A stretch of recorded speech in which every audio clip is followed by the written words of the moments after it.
刘德华因为唱了一首歌让一些人不开心，他也成为新闻的焦点。其实搞不太懂，一首歌有这么严重吗？它会比起那些恐龙法官、自私自利的政客、无良的政府对我们的生活更有害吗？其实这也算是一面照妖镜，可以让我们看清楚那些说他的人心量与格局有多大，他们的影响力远不如刘德华。做这一件事情一点好处都没有，那他们为什么要嘴刘德华呢？想来想去，可能是要蹭热度。趁这个机会，我们来介绍刘德华主演的一部电影。重点是，乌龟真的会听歌吗？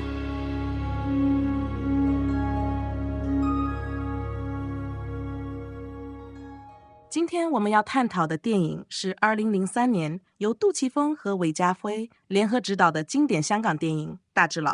这部电影由刘德华和张柏芝主演，既充满动作场面，又融入了深刻的哲学思考，尤其是关于业力、命运和自我救赎的探讨。刘德华饰演的大智佬曾经是一名武僧，他的法号是了因，但因无法释怀内心的痛苦，选择放弃僧袍，进入俗世，成为一名脱衣舞男。大智佬拥有一个特殊的能力，他能看见别人的业力和未来的命运。然而，这种能力并没有让他的生活变得更轻松，反而让他陷入了命运的纠葛之中。故事的转折点发生在大智佬遇到女警李凤仪之后。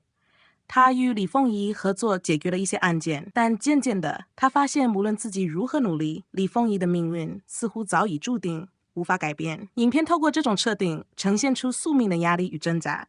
我们真的能改变自己的命运吗？还是说一切早已被业力所决定？这个问题贯穿整部电影，让观众思考人类面对命运时的无力感。影片中最核心的主题来自佛教的业力和因果报应思想。因果在佛教中被视为一切存在与世间的根本法则，完整的称为因缘果报。因果不仅仅是单纯的原因和结果，更强调因缘的关系。因需要缘才能结果。例如我们种下一颗种子，这是因，它需要土壤、水跟阳光，这是缘，最后它发芽成长为植物，这就是果。因果包括行为的结果，称为业力。每一个身口意的行为都会产生一种业力。在佛教中，业力指的是人们过去的行为，无论是善行还是恶行，都会在未来的某个时刻带来相应的报应。这种报应不一定立即发生，但终究会出现。而大智佬的能力就是能够预见这些因果报应，让他看到别人未来会承担什么样的命运。大智佬会有预见因果报应的能力，是因为他还是一名武僧的时候，有一名逃犯孙果跑到山上，杀死了他的好朋友小翠。大智佬不但无法拯救小翠，也抓不到孙果，悲愤之余乱棍打死小鸟。他在树下看着小鸟做了7天7夜，在7天之后，他看见了因果。他无法接受这个道理，脱去袈裟，进入俗世，不再当和尚。故事中的一个重要元素是，大智佬一次次尝试改变李凤仪的命运，却无法成功，这让我们强烈感受到命运的不可逆转性。电影让我们思考一个问题：如果业力已经决定了未来，我们的选择是否还有意义？这是一个非常值得深思的哲学命题，也让影片充满了无法逃脱命运的悲剧感。我们的行为、决策以及命运之间的关系，在影片中以视觉化的方式展现出来，这使得大智佬的每一次努力显得既勇敢又无力。他的努力让观众感受到挣扎，但同时也加深了对业力不可为的感觉。当大智佬告诉李凤仪他的业力无法改变，李凤仪决定替大智佬去寻找孙果。当大智佬知道李凤仪遇害后，他马上进入深山寻找李凤仪，看到了日本兵杀人的幻景，找到了李凤仪的尸体，而他也发现李凤仪的头已经被孙果砍下来，挂在树上。大智佬认为，若不是因为他，李凤仪就不会遇到孙果，这让他感到深深的自责。但佛法告诉我们，成熟的业果是不可逆的，所有的果报必须在因缘具足时完成。大智佬的介入虽然出于善意，却无法改变李凤仪的果报，反而更快地促成了业力的成熟。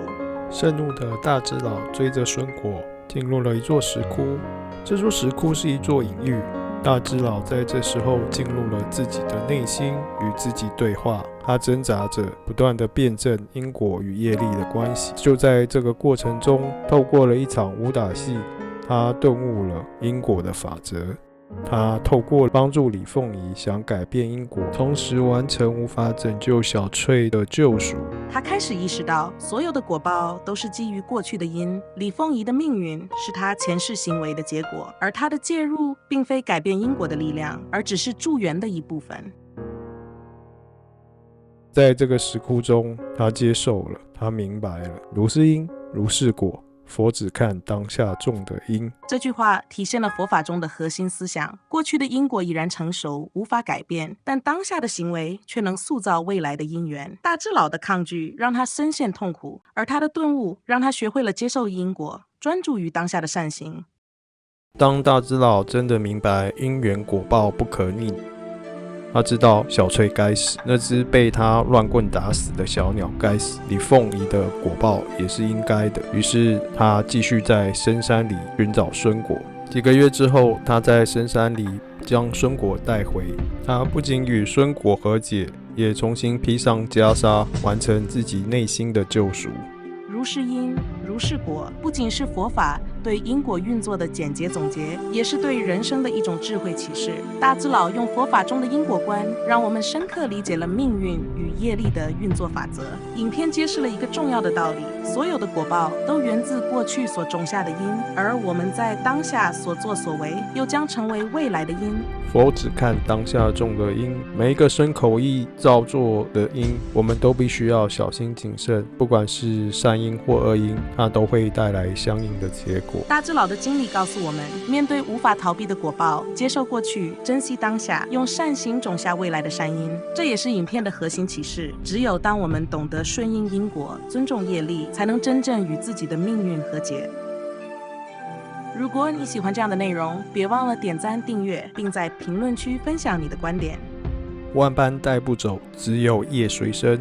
我是胡扯，我们下次见。我是八道，我们下期再见。